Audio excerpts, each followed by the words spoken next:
नमस्कार साथियों, स्वागत है आप सभी का हमारे चैनल पर। कैसे हो आप सभी? तो देखते हैं कि अब सिर्फ लोन मिलना शुरू हो गया है, वो भी घर बैठे। सिर्फ और सिर्फ आप मोबाइल से 10 मिनट में अपना लोन अप्लाई कर सकते हैं और आप मात्र 2-4 दिन में अपने लोन के पैसे हैं वो आप अपने खाते में ले सकते हैं। वो क्या प्रोसेस है अपन वीडियो में देखेंगे। वीडियो में आगे बढ़ने से पहले आप वीडियो को लाइक, शेयर, सब्सक्राइब जरूर करें। तो देखते हैं कि सिर्फ आधार कार्ड से लोन कैसे मिलेगा। अब किसी से उधार नहीं मांगना पड़ेगा। कोई भी रिश्तेदार है उससे अपने को उधार नहीं लेना है। अपने को बैंक दे रही है 4 लाख तक का लोन, तो अपन को चूकना ही नहीं है। बैंक 4 लाख का लोन दे रही है तो अपन बैंक से ही लोन लेंगे सीधे। मोबाइल से 10 मिनट में अपन अप्लाई कर सकते हैं और अपने खाते में आ जाएंगे पैसे। अब किस्त होगी मात्र हर महीने की 999 रुपये। बहुत ही कम किस्त में आपको लोन मिल रहा है सरकार की तरफ से। तो अपन आगे बढ़ते हैं वीडियो में कि आज के समय में आधार कार्ड सिर्फ एक पहचान पत्र नहीं रह गया, बल्कि यह आपके लिए 4 लाख रुपए तक का लोन पाने का जरिया भी बन सकता है। चाहे आपको पर्सनल ज़रूरतों के लिए पैसे चाहिए या फिर अपना छोटा बिजनेस शुरू करना है। कई बैंक आपको NBFC कंपनियां सिर्फ आधार कार्ड के आधार पर ही लोन दे रही है। इस प्रक्रिया में न तो आपको जमानत देनी पड़ती है, न ही ज़्यादा कागजी कार्रवाई करनी पड़ती है। बस कुछ ज़रूरी शर्तों को पूरा करना होता है और लोन आपके खाते में आ जाता है। सबसे पहले तो बात करें कि पात्रता तो यह है कि लोन लेने के लिए आपकी उम्र कम से कम 21 साल होनी चाहिए और अधिकतम 65 साल के लोगों को आवेदन कर सकते हैं। कम से कम 21 साल होनी चाहिए, ज़्यादा से ज़्यादा 65 साल तक होनी चाहिए। और आपकी मासिक आय है वो कम से कम 15,000 रुपये हर महीने होनी चाहिए।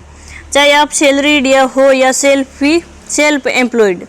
आपका आधार कार्ड आपके वर्तमान पते से लिंक होना चाहिए और अगर आप बिजनेस लोन ले रहे हैं तो आपके पास बिजनेस का कोई प्रमाण जैसे GST रजिस्ट्रेशन या ट्रेड लाइसेंस होना चाहिए। कई बार बैंक आपके सिबिल स्कोर को भी चेक करते हैं, इसलिए अगर आपका स्कोर 650 से ऊपर है तो लोन मिलने की संभावना ज़्यादा बढ़ जाती है। तो आपको सिबिल स्कोर सही रखना है। अब लोन लेने के लिए आवेदन की प्रक्रिया क्या है? आवेदन प्रक्रिया देखते हैं लोन लेने की।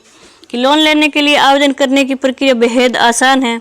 आप चाहे तो ऑनलाइन आवेदन कर सकते हैं या फिर नज़दीकी बैंक शाखा में जाकर भी प्रक्रिया पूरी कर सकते हैं। ऑनलाइन आवेदन के लिए आपको बैंक की आधिकारिक वेबसाइट पर जाकर लोन सेक्शन में जाना होगा। वहाँ पर्सनल लोन या बिजनेस लोन के विकल्प को चुनना होगा। इसके बाद आपको एक साधारण सा फॉर्म भरना होगा जिसमें आपकी व्यक्तिगत जानकारी, आय का विवरण और बैंक खाते की जानकारी देनी होगी। फॉर्म जमा करने के बाद आपको अपने आधार कार्ड की स्कैन कॉपी, पैन कार्ड के आय प्रमाण पत्र अपलोड करने होंगे। कुछ बैंक तो सिर्फ आधार कार्ड और पैन कार्ड के आधार पर ही लोन अप्रूव कर देते हैं और ख़ासकर अगर आप उसी बैंक के पुराने ग्राहक हैं तो। अब लोन अप्रूव होने के बाद रकम 24 से 72 घंटे के अंदर अंदर आपके खाते में ट्रांसफ़र कर दी जाती हैं। ब्याज दरें अलग अलग बैंकों में भिन्न अलग अलग होती हैं, लेकिन आमतौर पर यह 12% से 18% प्रति वर्ष के बीच होती हैं। लोन की अवधि 6 महीने से लेकर 5 साल तक हो सकती है, जिसे आप अपनी सुविधा के अनुसार वापस चुका सकते हैं। अगर आप बिजनेस लोन ले रहे हैं तो कुछ बैंक आपसे बिजनेस प्लान या प्रोजेक्ट रिपोर्ट भी मांग सकते हैं, खासकर अगर लोन लेने की रकम 2 लाख रुपए से ज़्यादा है। लेकिन छोटे दुकानदारों और स्टार्टअप के लिए कई सरकारी योजनाएं भी हैं जिनमें आधार कार्ड के आधार पर ही आसान शर्तों पर लोन मिल जाता है। तो अगर आप भी किसी फाइनेंशियल ज़रूरत से जूझ रहे हैं तो आज ही अपने नज़दीकी बैंक में संपर्क करें या ऑनलाइन आवेदन करके इस सुविधा का लाभ उठाएं। याद रखें कि लोन लेते समय EMI और ब्याज दरों को अच्छी तरह समझ लें ताकि भविष्य में किसी तरह की दिक्कत ना हो आपको।